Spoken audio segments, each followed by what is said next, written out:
A warm welcome to the first in a series of Equine Veterinary Education podcasts. In this podcast, we'll be taking a look at what the future may hold for equine therapeutics and diagnostics.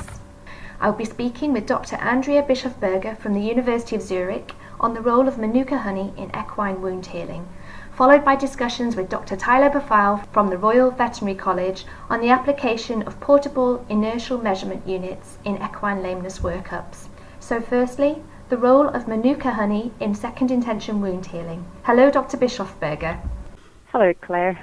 Hello. So can you tell me a little bit about how you got into research in the use of manuka honey?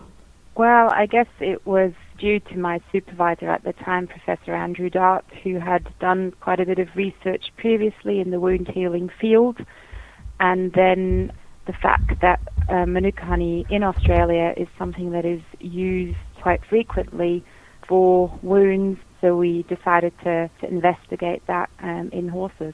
Okay, so it's something that you were commonly using in the clinic? Yes. And how is honey thought to act on wounds? Well, it has two main effects on wound healing that we know of. One's the antibacterial effect, and one is a modulating effect on the initial inflammatory response of wound healing. So the antibacterial effect is mediated by the general properties of honey, so its sugar content, its low pH, which have an antibacterial effect. And then when honey is diluted, hydrogen peroxide is generated and contributes to the antibacterial activity. And then on top, in honey derived from plants of the leptospermum species, you have an additional substance called methylglyoxal, which has a direct effect on the bacterial DNA. So this is what is specifically special about manuka honey? Exactly, yeah. Okay. And you mentioned about the immunomodulatory effect. Is that particularly useful for equine wound healing? Yes, I do think so, and I think might be more important in equine wound healing than the actual antibacterial effect. They have found that manuka honey enhances the production of cytokines that regulate the fibroblast production in the angiogenesis. Honey has been found to activate toll-like receptor 4 on monocytes, and that activation of that receptor then enhances IL-1, IL-6, and tumor necrosis factor alpha production from the monocytes, which then enhance the inflammatory reaction, which we know in horses, especially in distal limb wounds, is low and chronic. Does it show any effect on, say, the production of proud flesh, which we're particularly interested in with lower limb wounds in horses? That's a difficult question. I think proud flesh is also associated with the lack of the good inflammatory response in the distal limb wound healing. So if manuka honey modulates this inflammatory response, it could also decrease the amount of proud flesh. However, in our studies, we did not investigate this specific question. Okay. So are you able to tell me a little bit briefly about the studies that you've conducted using manuka honey? Yeah, so we started off with a preliminary study. In that study, we tested the effect of UMF 20 manuka honey on second intention healing compared to a control wound. So we created a small wound on the metacarpus of both front limbs of 6 horses, contaminated the wounds. We treated one with honey and a bandage and the other one just with a bandage. And then we measured wound healing area and total time to healing. And what we found was that the honey-treated wounds showed less wound retraction in the initial phase of wound healing, and that they remained smaller post-wounding. In that study, the overall healing time when treatment was administered only for 12 days was not significantly different between the wounds. When honey assumes a liquid form at room temperature, it's hard to keep it in contact with the wound. So to address the liquid consistency, we developed a mixture consisting of 66% manuka honey and a 34% pH neutral gel that could be applied in the long run without the need of the bandage. Okay. We could find that the 66% manuka honey gel was equally efficient as pure honey, and that there was benefits in treating the wounds throughout the whole healing process. After that, we wanted to test the effect of the honey gel on concentrations of transforming growth factors, beta 1 and beta 3, Those two growth factors are very important in wound healing and have been found to play a key role also in the development of proud flesh, for example. We also wanted to test whether the honey gel was effective on bacterial counts and the effect of the honey on wound healing by means of histology. So we did another experiment taking biopsies from the wounds for histology and for the transforming beta analyses and taking wound swabs for the bacterial analysis at different time points. We found that the honey gel had no effect on the TGF-beta1 and TGF-beta3 levels. We found that honey gel decreased the inflammation, that we had an increased angiogenesis, an increased fibrosis and collagen organization, and an increased epithelial hyperplasia. So we proposed that the daily treatment with manuka honey may lead to a more mature, organized granulation tissue in wound repair and reducing the wound retraction, which was one of the main effects seen in the horses treated with the manuka honey throughout all three of the studies. So very interesting findings there. If you're interested, they're published in Veterinary Surgery and the Australian Veterinary Surgery Journal. And how would you advise vets in practice to use manuka honey when they're dealing with wounds in general practice? Are there any particular wounds that are better candidates for this treatment? I think the best candidates are wounds that are contaminated and traumatized, and obviously wounds that we can't close by primary intention. Treatment is for sure most effective when it's commenced soon after wounding, so preferably within the first 24 hours. I think the wounds should still be routinely surgically debrided, and necrotic tissue and debris should be removed to optimize healing. And as I said before, when there is substantial contamination, use a honey of a UMF factor of at least 15. I think a bandage may enhance the honey and wound contact on the distal limbs in the early wound healing process. We can change the bandage daily and reapply the honey.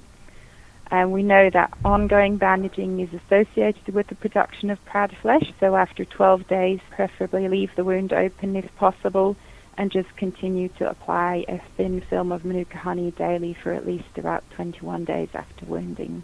So are there any downsides with using manuka honey with wounds? Is it particularly messy to deal with? Are there any kind of practical considerations that you need to think about?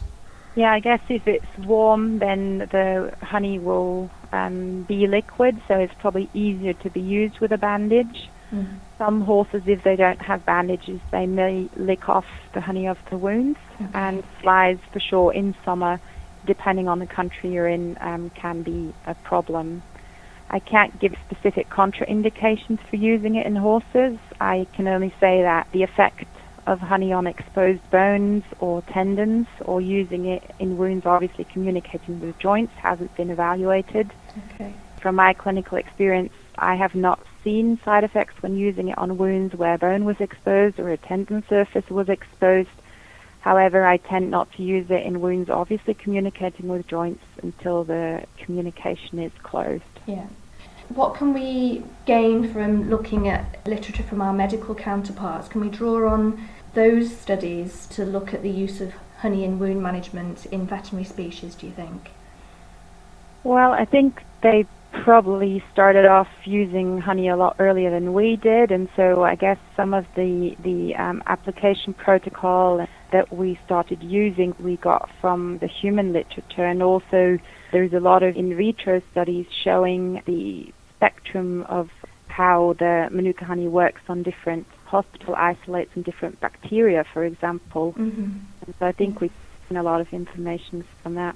So with the growing concern of antimicrobial resistance, do you think manuka honey has a part to play? I think to some degree, yes. I mean, we know that the honey of the leptospermum plant species, like the manuka honey is, has been shown to be highly effective against multi-resistant hospital isolates such as Pseudomonas, Staphylococcus, Streptococcus, in comparison to the commonly used antibiotics.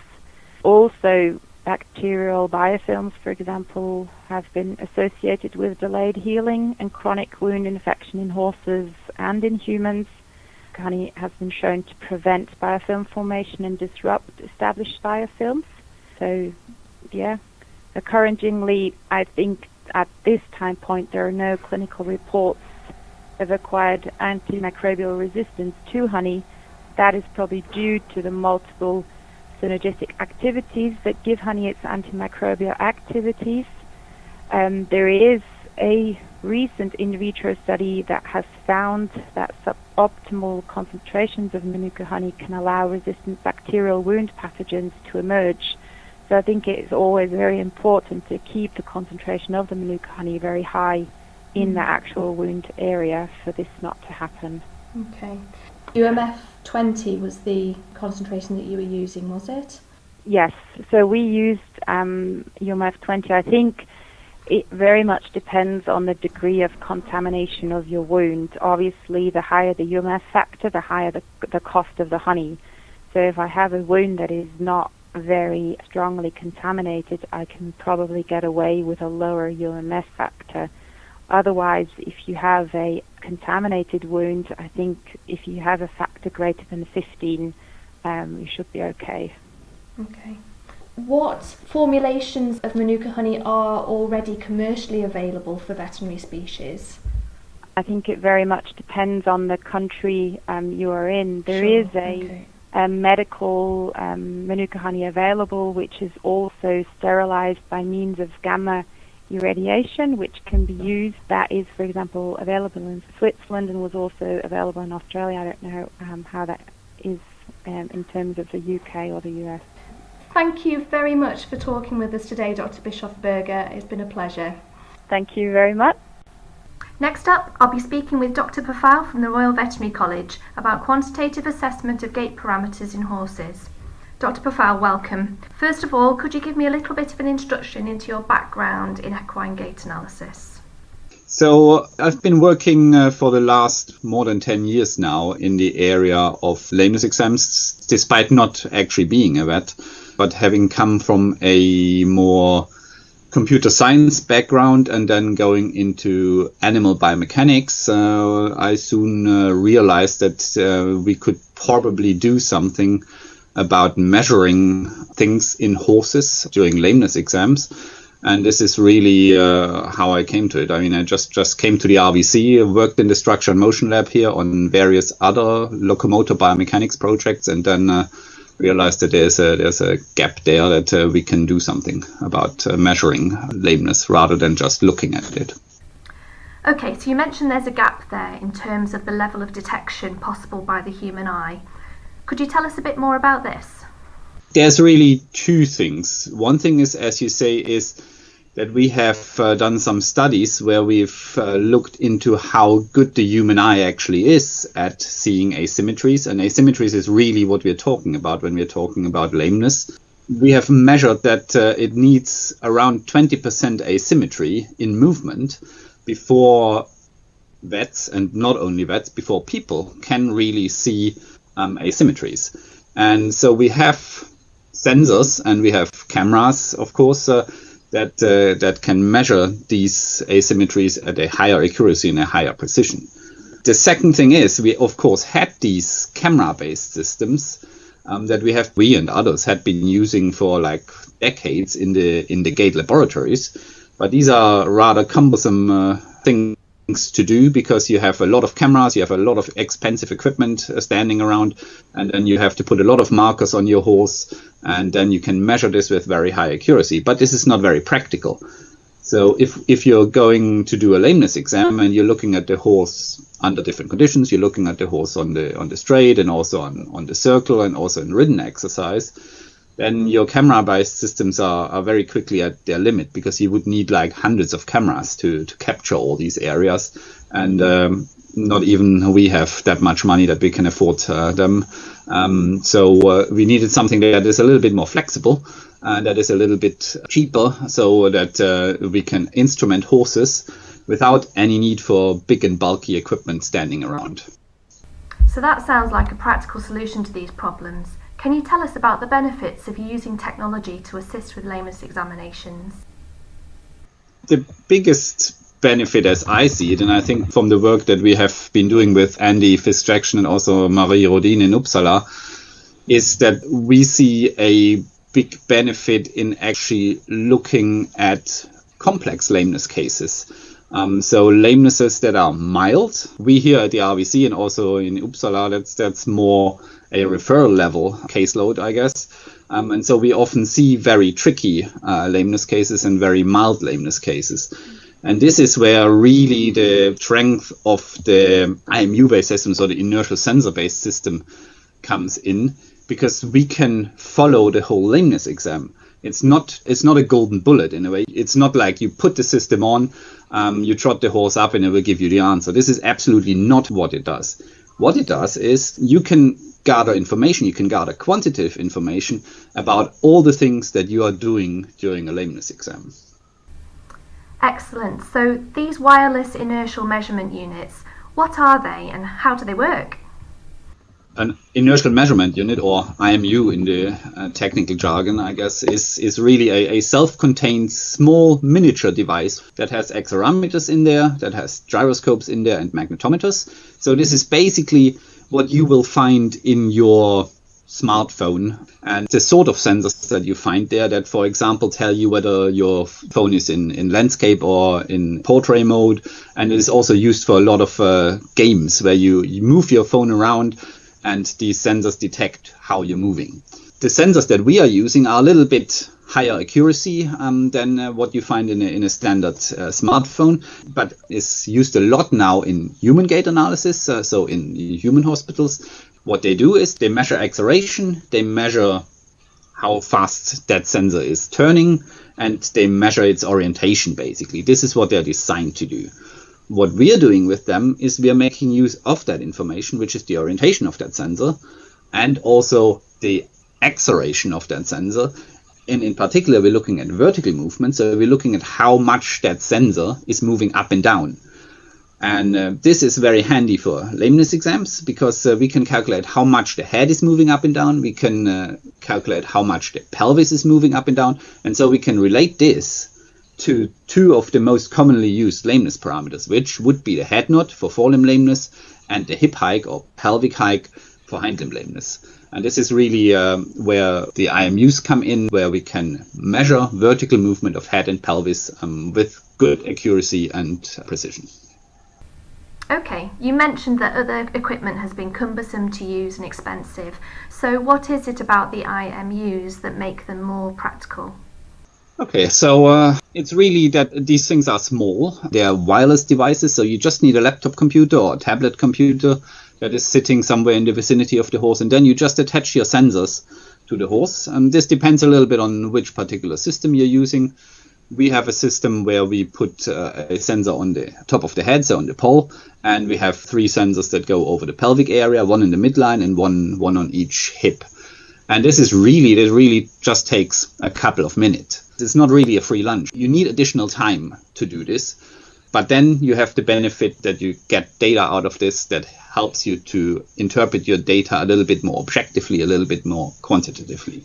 So once you have the sensors on the horse, you just go to your computer, you start the data collection, and then you do whatever you do in your lameness exam, and you just record the movements of the horse that the horse is doing under these specific conditions. So usually you start on a straight line. So you put your sensors on the horse, you trot the horse up a couple of times, you wait until you have enough strides. Research has shown that we need about 25-30 strides until we have a good idea about what that horse is doing on average. And so once we have those 25-30 strides, we can stop the data collection, and by the press of a button a few seconds later, you then have your results. So you then get an illustration and also some numbers that tell you how asymmetrical that the gait of that particular horse is. So the results are delivered rapidly and easy to assess on a laptop or tablet? Yeah, absolutely. It's depending on which system you're using. You either need to enter the information about what that horse is doing now. So is this a straight line? Is this a lunge? Is this a flexion test or whatever it is? You either need to enter this beforehand, and then you basically instantaneously have your results once you have enough data. Or the other option is you just record data, and then afterwards you select what data you want, and then you enter. This was the horse on the straight line, this was the horse on the lunge, and really then it takes maybe 25-30 seconds or something like that before you then have your data analyzed, and then you get a readout on your computer screen that then tells you everything within seconds of what the horse has been doing. So what are the existing difficulties in the usual lameness examination? Okay, so from my experience with in the realm of lameness exams, it is really, again, we're coming back to those mild and complex lameness cases where you need to perform a number of exercises. So you need to see the horse in a number of conditions. So not only on the straight, but you also see that on the lunge, on different surfaces. You may want to see the horse ridden. You then move on to diagnostic analgesia. And this is really where you then have to put together a pretty complex puzzle at the end of the day and really see which of these conditions are the ones where the horse performed best or worst, and which are the conditions where I intervened, for example, with a diagnostic analgesia, and where the horse reacted most. And since we are in these mild lameness cases, we are working at the level of human perception, at the boundary of human perception. It is then becomes sometimes very tricky, and you have to have a look at those horses very carefully and over again. Whereas if you have a system that measures these things while you're going along, you can then sit down and actually find out, yes, when I did this specific nerve block, this specific joint block, that had a bigger effect, in particular on the soft surface or on the hard surface. And then it just helps you and gives you a little bit more quantitative information to piece together the whole puzzle and then find out which is actually the limb that is most affected here, and together with your diagnostic analgesia, which is the region of the limb that seems to be most affected, and then you can go further on to your diagnostics with diagnostic imaging. It sounds like this technology comes into its own and is most useful for perhaps lamenesses of around 1 to 2 tenths lame and maybe chronic lamenesses. Is this correct? Yeah, I mean, there seems to be a common misconception that IMUs actually are not good at measuring bilateral lameness because they're measuring asymmetry. But this is, as I said, this is a misconception because you're not expecting the IMU system to be the magic bullet and to give you that answer, but you're using it in conjunction with your lameness exam, and it just gives you additional information. So it is really, yes, absolutely. It is most useful, I would say, for those complex gaits, for those complex lamenesses where the horse has to perform under a number of different exercises, and it just gives you quantitative information to piece this into your puzzle. What about the practicalities when using these to measure gait parameters in the horse? Do horses readily accept wearing these?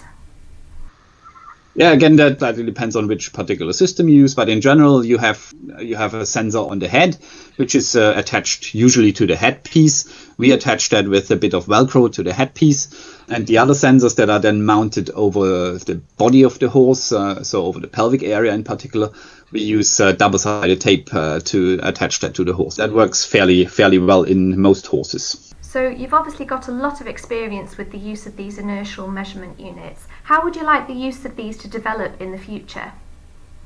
I know there's more and more studies coming out showing that people are using these systems in clinical practice, probably more from the university or referral level hospitals, and mostly in the US at the moment. But there's more and more coming into use also in Europe. And I think this is really, people are using it. So it's already there. We are already starting to see use of these systems. Are there any other technologies that you can see on the horizon that could be useful with assisting with lameness examinations? Well, you're speaking to somebody who has spent the last 10 years of his life to try and convince people to use IMUs. So this is a little bit of a tricky question. Okay. I mean, we see things like in smartphones, and we can see. We have already done some tests where we can actually, instead of having expensive equipment, expensive specialist equipment, we could also use phones, so you don't really need to buy an expensive kit. You just put your iPhone on the horse and you measure this. We're not quite there yet in terms of how accurate these things and how practically useful they are, but this is something that will certainly happen, because I think the sensors as such are getting smaller and are getting better and increasing their performance. So this is something that we will see, and potentially we will also see something that the current generations of sensors struggle with, is limb movement. I think with coming sensor generations, we might see also use of these sensors on the legs of horses. And then there's a bit of a revival, really, of camera-based systems, where at the moment where people are trying to collect more information, again, concentrating not only on the upper body, which we are measuring with the sensors, but also measuring limb movements in horses. That's the two things that I currently see that people seem to be thinking about. So there's a lot of scope for development and potential to perhaps revolutionise the way we look at lameness examinations in horses. So it's exciting times. Dr. Pfau, thank you very much for being interviewed for EVE Podcast. It's been a pleasure. No worries. Look out for the next edition of Equine Veterinary Education podcasts on the EVE webpage. I'm Claire Scantlebury. Thank you very much for listening.